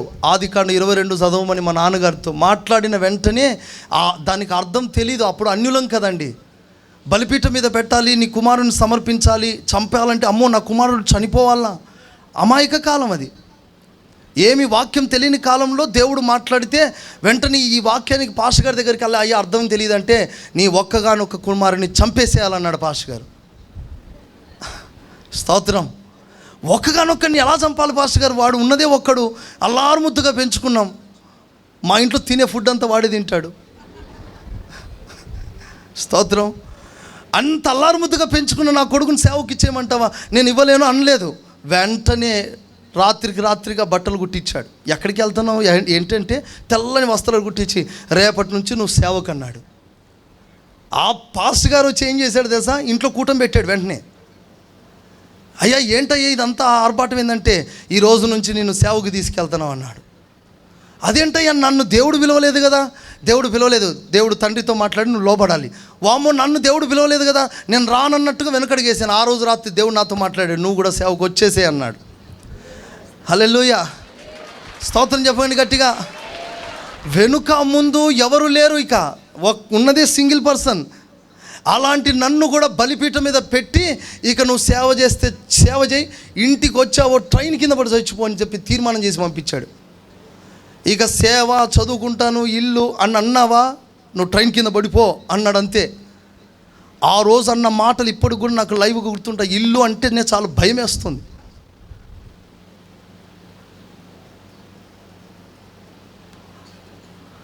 ఒక్కగానొక్కనైనా నేను సమర్పించుకొని ప్రతిష్ట చేసుకొని సేవ కొరకు సమర్పించుకున్నా. అలా మీ పిల్లల్లో నాలాగా ఒక్కరినైనా మీరు ఇవ్వగలిగితే ఈ గ్లోరియస్ మినిస్ట్రీ పరిచర్య దేశాలు దాటిపోదా అండి? ఈ మాటకు మీరు చప్పట్లు కొడతారు అనుకున్నాను, ఇంకొంచెం గట్టిగా అనుకున్నాను నేను. స్తోత్రం. ప్రియులారా, అతిశయంగా నేను చెప్పట్లేదు, కానీ మీలో ఆ సమర్పణ రావాలని నేను చెప్తున్నాను. కొంతమంది 10 మంది పిల్లలున్న ఒక్క కుమారుని ఇవ్వడానికి ఇబ్బంది పడతారు. ప్రతిష్ట చేయండి, ప్రభు చిత్తం కనుక్కోండి. ప్రభు మా ఇంట్లో ఒక్కడైనా సేవకు రావాలి, వాని విషయంలో సేవ చిత్తం ఉందా లేదా, సంకల్పం ఉందా, ప్రార్థించండి. అలా ఒక్కరినైనా చేయగలిగితే మీరు ప్రార్థన పూర్వకంగా రండి. చాలామంది ఉన్నారు, అందరినీ తీసుకొచ్చారు. స్తోత్రం చెప్తాం గట్టిగా. వాళ్ళలో పిలుపు ఉందా లేదో ఒకసారి ఆలోచించు. దేవుడు వాడి పట్ల ఉన్న సంకల్పాన్ని పుట్టిన వెంటనే మేము ఎక్కడ పోషించాము? వాళ్ళని ఏడెత్తుకోవాలి, వాళ్ళు అరిస్తే కేకలేస్తే. స్తోత్రం చెప్తాం గట్టిగా. ఒక వయసు వచ్చేంత వరకు మీరు పెంచండి, వారికి దర్శనం వస్తే మీరు పట్టుకొచ్చేసేయండి. చప్పట్లు కొడుతూ ప్రభుని కనపరచండి బిగ్గరగా. స్తోత్రం చెప్తాం గట్టిగా. ప్రియమైన దేవుని బిడ్డలారా, అలా సంపూర్ణంగా విధేయత చూపించాడు అబ్రహాం, ఆశీర్వదించబడ్డాడు. ఈ ప్రజలు ఎవరంటే సంపూర్ణంగా మీరు ఎట్లా చెప్తే అట్లా చేస్తామయ్యా. ఆమేన్. ఎంతమంది అలా లోబడ్డారు చెప్పండి? గత వారంలో నేను ఎలా చెప్పాను మీకు, అక్కడక్కడ కొన్ని కలర్లు కనపడుతున్నాయి కదా. నా ఆశ ఒకటే, మన అయ్య ఒక మెసేజ్ మీరు వినండి. ఆ మెసేజ్లో చెప్పాడు, నేను చనిపోయేలోపు సంఘం అంతా తెల్ల వస్త్రాలు కనపడాలని. అయ్యా చనిపోతే 9 నెలలు సంఘం అంతా అది ఫాలో కండి, దైవజనుని మాటకు విధేయులు కండి. దేవుడు మీకు అట్టి సమర్పించును గాక. చూడండి, యోర్దాను దాటడానికి ముందుగా 3: 1 ఆహారాన్ని ప్రిపేర్ చేసుకోండి, 2 యుద్ధ సన్నద్ధులుగా ఉండండి, 3 విధేయులుగా ఉండాలి. అలా ఉన్నప్పుడు ఏం చేస్తాడో తెలుసా దేవుడు? చూడండి, యెహోషువ 3:7 చదవండి ఒక్కసారి. మనం ముందుకు సాగిపోతాం, ముగించుకుందాం. యెహోషువ 3:7 త్వరగా. యెహోషువతో ఇట్లా నేను, అప్పుడు యెహోషువతో ఇట్లా నేను మోషేకు తోడై ఉండినట్లు నీకును తోడై ఉందునని ఇశ్రాయేలీయులందరూ ఎరుగునట్లు నేడు వారి కన్నుల ఎదుట నిన్ను గొప్ప చేయ మొదలు పెట్టెదను. మీరు యోర్దాను నీళ్ల దరికి వచ్చి యోర్దానులో నిలువుడని నిబంధన మందసమును మోయు యాజకులకు ఆజ్ఞాపించుము. 13 చదువునానా. సర్వలోకనాథుడగు యెహోవా నిబంధన మందసమును మోయు యాజకుల అరకాళ్ళు యోర్దాను నీళ్లను ముట్టగానే యోర్దాను నీళ్లు అనగా ఎగువ నుండి పారు నీళ్లు ఆపబడి ఏకరాశిగా నిలుచును. కోతకాలమంతయు యోర్దాను దాని గట్లన్నిటి మీద పొర్లి పారును. నిబంధన మందసమును మోయు యాజకులు జనులకు ముందు వెళ్ళగా యోర్దానును దాటుటకై జనులు తమ గుడారములలో నుండి బయలుదేరిరి. స్తోత్రం చెప్పండి గట్టిగా, కొంచెం ఉజ్జీవంగా చెప్పరా. హల్లెలూయా. ప్రియులారా, ఇప్పుడు యోర్దాను దాటాలంటే ఎవరు అడుగు పెట్టాలి మొట్టమొదట? చెప్పండి, ఎవరు అడుగు పెట్టాలి మొట్టమొదట? ఎవరు అడుగు పెట్టాలంటే దైవ సేవకులు, ప్రతిష్ఠించబడిన దైవ సేవకులు. ఈ సేవకులు ఎవరు అంటే మందసాన్ని మోస్తున్న సేవకులు. చెప్పండి, ఏ సేవకులు? మందసాన్ని ఎప్పటి వరకు మోయాలి? యోర్దాను దాటేంత వరకు మోయాలి. అంత మాత్రమే కాదు, యోర్దాను దాటిన తర్వాత ఇశ్రాయేలు ప్రజలందరూ దరి చేరు వరకు మోస్తూనే ఉండాలి. ఎంత భారం ఉంటుంది అంటే సేవకుల యొక్క అడుగు జాడలు. ఏ సేవకులు వీరు? భారాన్ని మోసే సేవకులు. అందరూ కాదు. ఎవరిని వెంబడించాలి?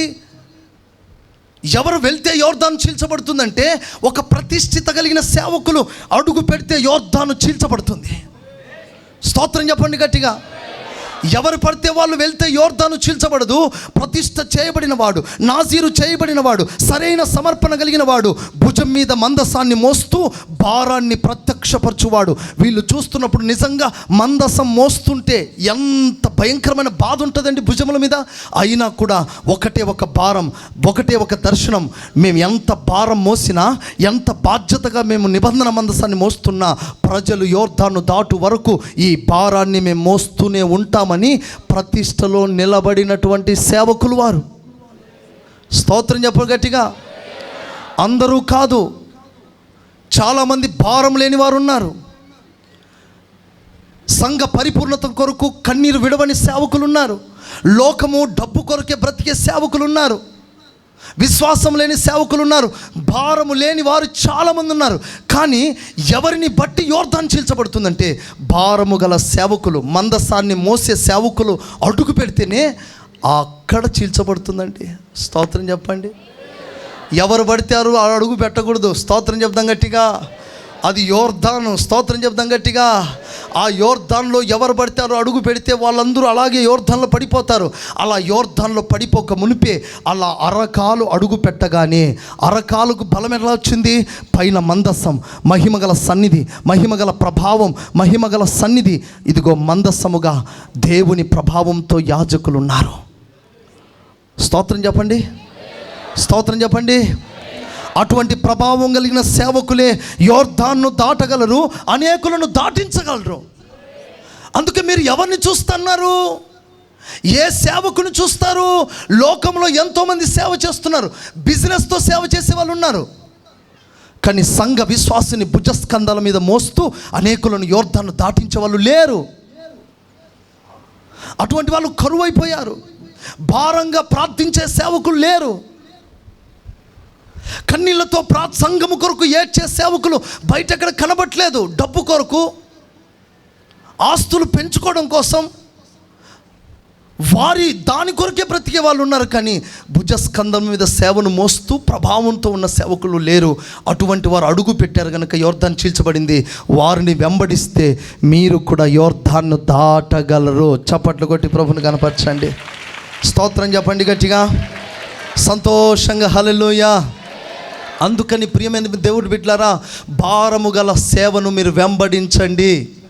బాధ్యత గల సేవకులను మీరు వెంబడించండి. మీరు ఇంకొకరిని వెంబడించాల్సిన అవసరం లేదు. వెంబడిస్తున్న సేవకుడు బాధ్యత గలవాడా లేదా? భారాన్ని మోస్తున్నాడా లేదా? ఉపవాసం ప్రార్థన చేస్తున్నాడా లేదా? మీ కొరకు కన్నీరు విడుస్తున్నాడా లేదా? అలాంటి అనుభవం గల సేవకుడిని వెంబడిస్తూ వారిని చూసి నడిస్తేనే నడవటం అంటే వారిని నడిపింపుకు అప్పగించుకోవటం. అలా అప్పగించుకున్న వారికే యోర్దాను చీల్చబడుతుంది. అలాగను అప్పగించుకుందుము గాక. స్తోత్రం చెప్పండి గట్టిగా. హల్లెలూయా. సమూయేలు గ్రంథం, సమూయేలు 2వ గ్రంథం 17:22. దావీదును అతని యొద్దనున్న జనులందరూ లేచి యోర్దాను నది దాటిరి. యోర్దాను నదిని దాటిరి. స్తోత్రం చెప్పండి గట్టిగా. దానికి ముందుగా దావీదు హృదయం చాలా వేదనతో ఉంది. నేను త్వరగా ముగిస్తాను. ఎంత వేదన అంటే, తన సొంత కుమారుడైన అబ్షాలోము దావీదు మీద తిరుగుబాటు చేశాడు. దావీదు మీద తిరుగుబాటు చేసి ఏం చేశాడో తెలుసా? ఇక రాజ్యాన్ని ఆక్రమించుకున్నాడు తన జ్ఞానం చేత. అప్పుడు దావీదు చాలా దుఃఖపడుతున్నాడు. అయ్యో, నా సొంత కుమారుడే నన్ను ఇలా మోసం చేశాడే. చాలా దుఃఖపడ్డాడు. అబ్షాలోము ఇలా చేసిన మోసానికి దావీదు మామూలుగా దుఃఖపడలే, చాలా వేదనతో దుఃఖపడ్డాడు. దుఃఖపడినా తన కుమారుడు చేసిన కీడు, అపాయాన్ని మనసులో పెట్టుకోక క్షమించి రాజ్యాన్ని వదిలిపెట్టి వెళ్ళిపోయాడు. వెళ్ళి ఏం దాటాడట? యోర్దాను దాటాడు. అంటే యోర్దాను దాటక మునుపు ఏం జరిగింది దావీదు జీవితంలో? ఒక దుఃఖం. ఆయాసపరిచాడు తన కుమారుడే. తన కుమారుడు దుఃఖపరిచాడు. తిరుగుబాటును బట్టి చాలా బాధపడ్డాడు. అలాంటి బాధపడ్డ పరిస్థితుల్లో అబ్షాలోము ఏమాత్రం శిక్షించబడలేదు, కానీ క్షమించి చెప్పండి, క్షమించి యోర్దాను దాటడానికి ఇష్టపడ్డాడు. ప్రియులారా, మీరు మీ సహోదరులను క్షమిస్తున్నారా? మీరు ఎవరితో అయినా వాద్యం ఆడినప్పుడు, లేదా మీ మీద తిరుగుబాటు చేసినప్పుడు, లేదా మీ మీద నింద మోపినప్పుడు వాళ్ళను మనస్ఫూర్తిగా క్షమించగలుగుతున్నారా? ఇప్పుడు దావీదు యోర్దాను దాటడానికి ముందుగా అబ్షాలోమును క్షమించి రాజ్యాన్ని వదిలిపెట్టచ్చాడు. నాకు వద్దు, నా కుమారుడు ఉన్నాడు, వాడు తిరుగుబాటుదారుడైనా వాడే ఉంటే చాలు అనుకొని వదిలేసుకొని దాటొచ్చాడు. అంటే యోర్దాను దాటడానికి ముందుగా మన జీవితంలో ఒకటే ఒక స్వభావం, అదేమిటో తెలుసా? ఎవరినైనా మన విషయంలో తప్పు చేసినప్పుడు క్షమాపణ పొంది క్షమించేసి ఆ స్వభావాన్ని సంపాదించుకోగలిగితే చాలు. మీరు బలలో పాలు పొందాలి. మీలో ఎవరికైనా ఇంకా ఏమైనా పగలు, కోపాలు, ద్వేషాలు ఉంటే ఇప్పుడే వారి దగ్గరికి వెళ్ళి సమాధాన పడండి. అసమాధానంతో బలలో పాలు పొందకండి. ఎన్నో కుటుంబాల్లో జగడాలు ఉన్నాయి, ఎన్నో కుటుంబాల్లో పోరాటాలు ఉన్నాయి, ఎన్నో కుటుంబాల్లో అసమాధానాలు ఉన్నాయి. ఎంతోమంది జీవితాల్లో అసమాధానంతోనే వచ్చి కూర్చున్నారు. మీరు సమాధాన పడండి. సమాధాన పడి మనం యోర్దాను దాటాలి. స్తోత్రం. ఇప్పుడు దావీదు నేర్పించే పాఠం ఏమిటి? సమాధాన పడి యోర్దాను దాటుతున్నాడు. సమాధానంగా క్షమించేశాడు తన కుమారుణ్ణి. ప్రియులారా, యోర్దాను దాటడానికి ముందుగా నీ జీవితంలో అడ్డుగా ఉన్న క్షమించలేని స్వభావాన్ని, క్షమించలేని గుణాన్ని నువ్వు సంపూర్ణంగా ఆ స్వభావాన్ని తీసేసుకొని మనస్ఫూర్తిగా క్షమించి యోర్దాను దాటాలి. దేవుడు నిశ్చయముగా అట్టి మనస్సు, స్వభావం దేవుడు మనందరికీ కలగచేయునుగాక. 4వదిగా 2వ రాజుల గ్రంథం 2వ అధ్యాయం 7-8 చదవండి ఒకసారి, ముగించేస్తున్నా. రాజులు 2వ గ్రంథం 2వ అధ్యాయం 7-8. ప్రవక్తల శిష్యులలో 50 మంది దూరమున నిలిచి చూచుచుండగా వారిద్దరూ యోర్దాను నది దగ్గర నిలిచిరి. యోర్దాను నది దగ్గర నిలిచిరి. అంతట ఏలియా తన దుప్పటి తీసుకొని మడత పెట్టి నీటి మీద కొట్టగా అది యువతలకును అవతలకును విడిపోయెను గనుక. అది అవతలకు విడిపోయింది. ఎందుకు ఆ యోర్దాను చీల్చాడు? చీల్చడానికి ఒక కారణం ఉంది. అదేమిటంటే యోర్దానును చీల్చడానికి ఒక ఉద్దేశం ఉంది. ఎందుకు? ఏలియాను దేవుడు పిలిచాడు. ఏమని పిలిచాడు? ఏలియా ఆరోహణం కావడానికి ఒక స్థలాన్ని ఏర్పాటు చేసుకొని ఆ స్థలానికి వచ్చాయి. అక్కడ నేను నిన్ను కొనిపోతాను అంటే ఇప్పుడు ఏలియా మైండ్ ఏంటి?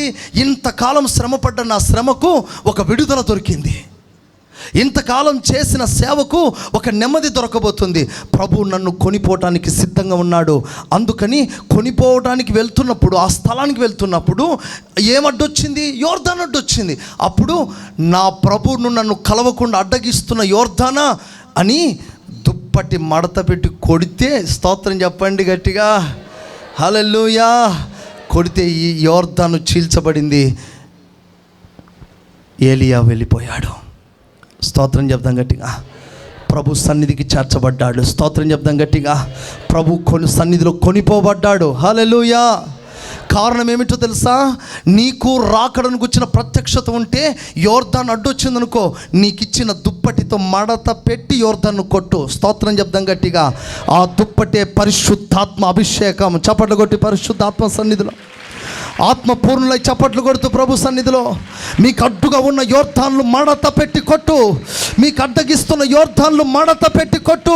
నీకున్న దుప్పటి చేత, నీకున్న అభిషేకము చేత, నీకున్న మహిమ చేత, ఇది నువ్వు పొందుకున్న కృప చేత, ఇదిగో దేవుడు నీకు బలమైన అభిషేకం ఇచ్చాడు.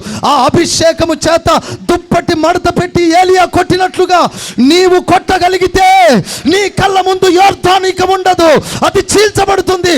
అందుకే ప్రియమైన దేవుని బిడ్డలారా, నీకున్న అభిషేకముతో స్తోత్రం చెప్పు గట్టిగా. ఆత్మపూర్ణులై చప్పట్లు కొడుతూ ఇదిగో ఇదిగో ఇదిగో ఇదిగో ఇదిగో ఇదిగో దేవుని ఆత్మ నిన్ను నింపుతున్న సమయం. ఇదిగో దేవుని ఆత్మ నిన్ను ఆవరించిన సమయము. ఒక బలమైన దుప్పటి నిన్ను ఆవరించిన సమయము.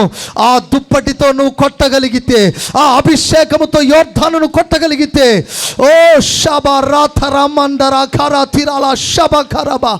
హల్లెలూయా హల్లెలూయా హల్లెలూయా. స్తోత్రం. నీకున్న అభిషేకంతో నువ్వు కొట్టగలిగితే, ఆమె దేవుడు మనందరికీ దుప్పటిచ్చాడు. ఆమె చెప్పు గట్టిగా. మనందరికీ పరిశుద్ధాత్మ అభిషేకం అనే దుప్పటిచ్చాడు. హల్లెలూయా. ఈ దుప్పటితో ఏలియా కొట్టగానే చీలిపోయి ఇక ప్రభు సన్నిధికి వెళ్ళిపోయాడు. ఆమె చెప్పండి. సరే, మంచిది. ఏలియా వెళ్ళిపోయిన తర్వాత అట్లాగే ఉండొచ్చు కదా, ఆ నది అట్లాగే ఉండొచ్చు కదా. చీలిపోయిన నది మళ్ళీ ఏకమైపోయింది, మళ్ళీ నీళ్లు ప్రవహిస్తున్నాయి. ఇప్పుడు మరలా ఎవరు రావాలి? ఆ నది దాటి ఎవరు రావాలి? మరలా తన శిష్యుడని ఎలీషా రావాలి. అయ్యగారు వెళ్ళిపోయారు, ఇక మన పరిస్థితి ఏంటని బాధపడొద్దు. స్తోత్రం చెప్పండి గట్టిగా. మన దైవజనుడు వెళ్ళిపోయాడని బాధపడాల్సిన అవసరం లేదు. వెళ్ళిపోతూ వెళ్ళిపోతూ ఈ గ్లోరియస్ మినిస్ట్రీస్ మీద, స్తోత్రం చెప్పండి గట్టిగా, వెళ్ళిపోతూ వెళ్ళిపోతూ ప్రతి సేవకుని మీద, వెళ్ళిపోతూ వెళ్ళిపోతూ ప్రతి దాసురాల మీద, వెళ్ళిపోతూ వెళ్ళిపోతూ ప్రతి సేవకుని మీద, వెళ్ళిపోతూ వెళ్ళిపోతూ ప్రతి విశ్వాసి మీద దుప్పటి వదిలిపెట్టి వెళ్ళిపోయాడు. చప్పట్లు కొడుతూ ఆత్మపూర్ణులై ఒక దుప్పటి నీ మీదకి వచ్చేసింది. ప్రతి ఒక్కరి మీదకి దుప్పటి వచ్చేస్తుంది. ప్రతి ఒక్కరి మీదకి దుప్పటి వచ్చేసింది. ఓ షాబా తురాలా రాబా కతిరా. ఒక్కొక్కరి మీదకి దుప్పటి వచ్చేసింది. ఒక్కొక్కరి మీదకి దుప్పటి వచ్చేసింది. పొందుకో పొందుకో పొందుకో పొందుకో. దాసుల మీదకి దుప్పటి, దాసురాళ్ళ మీదకి దుప్పటి, విశ్వాసులందరి మీదకి దుప్పటి దుప్పటి దుప్పటి. అదుగో నాయకుడు విడిచిన ఒక దుప్పటి, అదుగో దైవజనుడు విడిచిన దుప్పటి ఒక్కొక్కరి మీదకి పడుతుండగా, ఒక్కొక్కరి మీదకి దిగి వచ్చుచుండగా, ఒక్కొక్కరి మీదకి దిగి వచ్చుచుండగా షబాల రాత్రి. ఓహో రబా లాతురాలా షబా కబా.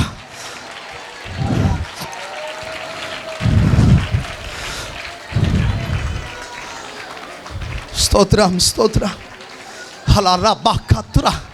అదిగో నాయకుడు విడిచిన దుప్పటి, అదిగో వెళ్ళిపోతూ వెళ్ళిపోతూ మన మీద వదిలిన దుప్పటి, అదిగో అదిగో దుప్పటి ఒక్కొక్క సేవకుని మీద, ఒక్కొక్క దాసురాల మీద, ఒక్కొక్క విశ్వాసి మీద, ఒక్కొక్క సహోదరుని మీద ఈ మందిరంలో మోకరించిన, ఇదిగో ఈ గ్లోరియస్ మినిస్ట్రీ, ఈ యొక్క గ్లోరియస్ మినిస్ట్రీస్లో ప్రతి సేవకుని మీదకి ఒక దుప్పటి, ఒక విశ్వాసం మీదకి దుప్పటి, సేవకుల మీదకి దుప్పటి, మినిస్ట్రీస్ మీదకి దుప్పటి.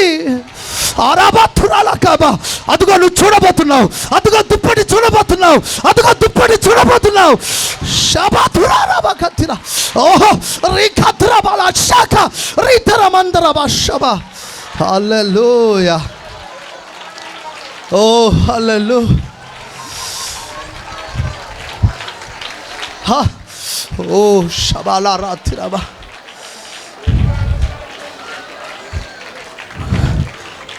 ఏలినవాడా మమ్మల్ని వదిలిపెట్టి వెళ్ళిపోయావా? ఏలినవాడా మమ్మల్ని అనాథులుగా చేసావా? ఏలినవాడా ఇంతకాలం మిమ్మల్ని వెంబడించాం, మమ్మల్ని ఎక్కడ విడిచిపెట్టి వెళ్ళిపోయావు, నువ్వు ఆరోహణమై వెళ్ళిపోయావే అని ఎలీషా దుఃఖముతో ఏడుస్తున్న సందర్భం. హల్లెలూయా హల్లెలూయా హల్లెలూయా. అంతలోని ఆరోహణమైపోయావా ఏలియా? నమ్మకంగా మేము వెంబడించాం, మా దైవజనుడు మాకున్నాడు, మా నాయకుడు మాకున్నాడు అన్న ధైర్యముతో వెంబడించిన నీవు అంతలోని ఆరోహణమైపోయావా?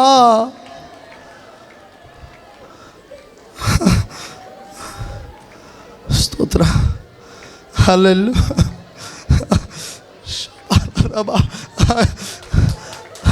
ఓహో శబాలాతిరా.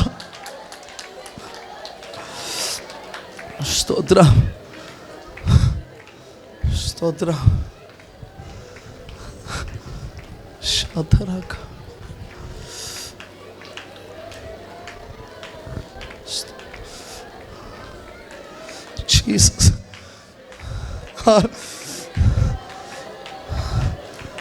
కొంతమంది మీద దుప్పటి పడి చూస్తున్నాం. దైవజనుని దుప్పటి కొంతమందికి పడుతుంది.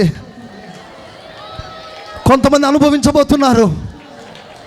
ఇప్పుడే ఒక బలమైన అభిషేకం వారి మీదకి రాబోతుంది. ఎన్నడూ అనుభవించలేని ఒక అభిషేకం, రెండంతల అభిషేకం, రెండంతల అభిషేకం, రెండంతల అభిషేకం, రెండంతల అభిషేకం.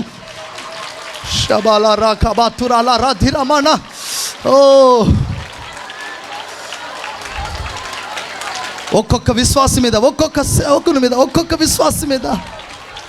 హల్లెలూయా, స్తోత్రం, హల్లెలూయా, స్తోత్రం. ఆమేన్. జీసస్, స్తోత్రం.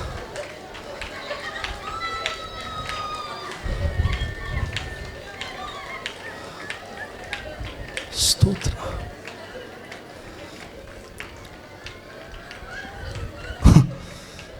ఓ లాభా, హల్లెలూయా.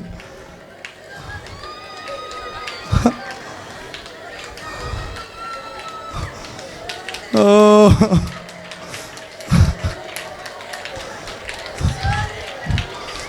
అయ్యా, ఏలియా దైవమా,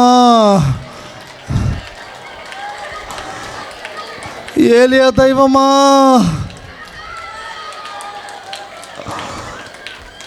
స్తోత్రం, హల్లెలూయా.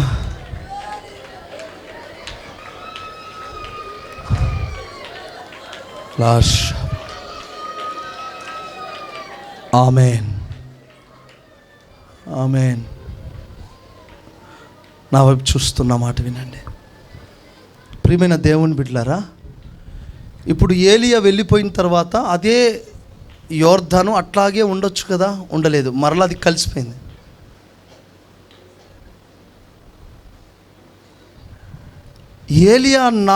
ఏలియా నాయకుడు అయింది చీలిస్తే అది మరలా దేవుడు ఎందుకు పుచ్చాడు?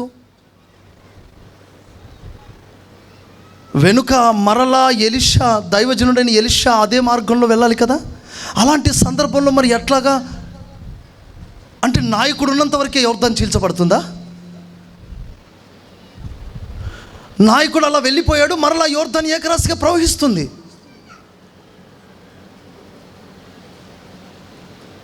ఇదేంటి, నాయకుడు ఒక్కడే చీల్చగలడా? నాయకుడు ఒక్కడే ఆ పని చేశాడా? అయ్యో, ఇక నాయకుడు లేకపోతే మరలా మనం యోర్దాను చీల్చలేమా? నాయకుడు చేసే పని ఇంకా మనం చేయలేమా? నాయకుని భారాన్ని మనం మోయలేమా? నాయకుని యొక్క దర్శనాన్ని మనం మోయలేమా?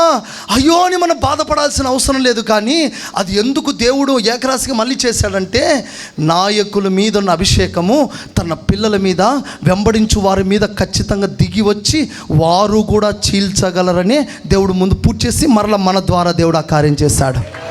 స్తోత్రం చెప్పు గట్టిగా, స్తోత్రం చెప్పు గట్టిగా. అంటే అర్థం ఏంటో తెలుసా?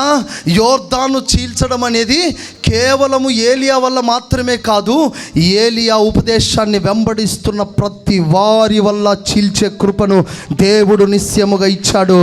దానికి ప్రతిగా ఏం చేశాడు తెలుసా? 2 పాళ్ళ అభిషేకము ఎలీషా మీదికి వచ్చింది. చప్పట్లు కొట్టు ప్రభు సన్నిధిలో. 2 పాళ్ళ అభిషేకము, 2 అంతల అభిషేకము, 2 అంతల కృప, 2 అంతల ఆశీర్వాదం, 2 అంతల ప్రసన్నత, 2 అంతల వరములు, 2 అంతల ఫలములు. ఇదిగో 2 అంతలుగా అభిషేకం విడుదలైంది. స్తోత్రం, స్తోత్రం, స్తోత్రం. కేవలం ఏలియా మాత్రమే కాదట, ఏలియా కాకుండా ఎలీషా కూడా యోర్దాను చీల్చడానికి 2 అంతల అభిషేకం దిగొచ్చింది.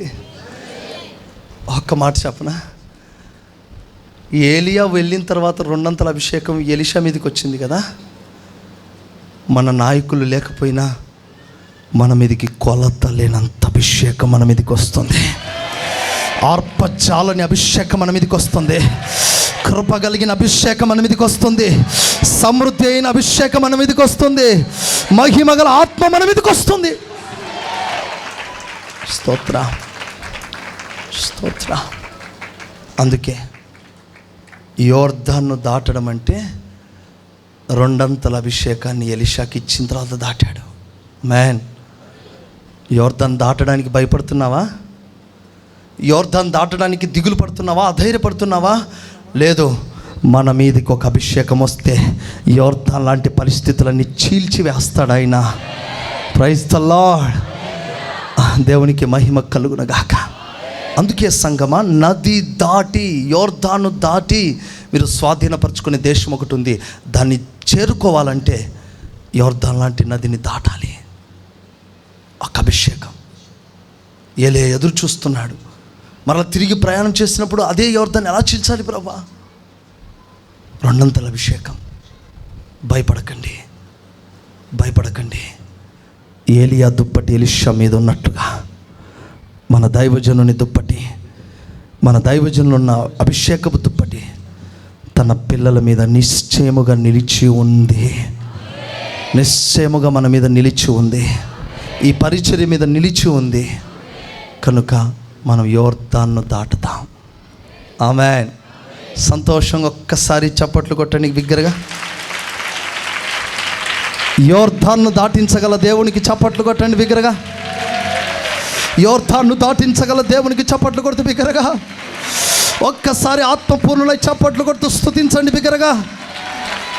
లాబారా తీరాల షందల రబా కాబా తురాల రబా రబా రిఖా తరబాల షందల రబా తురాలబా. అలాగే మోకాళ్ళ మీదకి వచ్చి ప్రభును స్తుతిస్తూ ఉండగా, ఇదిగో ఇదిగో ఇదిగో, ఎవరు మౌనంగా ఉండొద్దు, మౌనంగా ఉండొద్దు. అందరము ఆత్మపూర్ణమై ప్రభు సన్నిధిలో ఒకసారి స్తుతిస్తాం. యేసయ్యా, మాకు దుప్పటి కావాలి ప్రభా. ఎందుకు దుప్పటి కావాలి సంగమా? నీకు రెండంతల అభిషేకం అనే దుప్పటి కావాలి. ఎందుకు దుప్పటి కావాలి? యోర్దానును చీల్చడానికి రోషము కలిగిన వారు ఎవరైనా ఉంటే, ఇదిగో ఆత్మలో రోషము కలిగినటువంటి వారు ఎవరైనా ఉంటే మోకాళ్ళ మీదకి వచ్చి